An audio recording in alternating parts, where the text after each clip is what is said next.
Kapulisan sa Lumbia sa Cagayan de Oro City nag-spread kindness sa senior citizens sa ilang area of responsibility.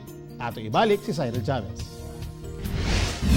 Human na siren sa kapulisan sa PS8 Lumbia ang kahimtang ni Tatay Elpidio Bendolo, 50 anyos kini nga taga Lower Quiam-Is, Barangay Lumbia, nga nagahakot og tubig bisan pa man sa iyang pangindaron, ilagilayon kining gitabangan.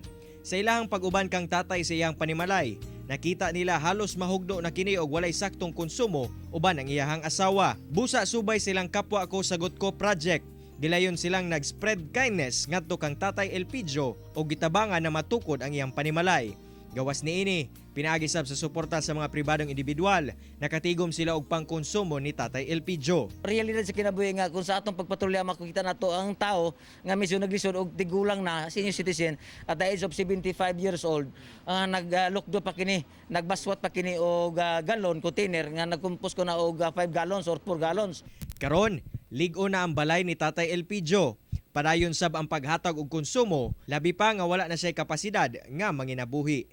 Matag bulan, gahinan sila sa Lumbia Police og tunga sa sakong bugas ug food packs. Ato gipalitan og yero, sin og ato pa na to sa amakan nga dingding og will continue supporting them. Busa alang sa mga kapusong mitunol sa ilang tabang ngadto kang Tatay Elpidio, saludo kami kaninyo. Kauban si James Yap sa kamera.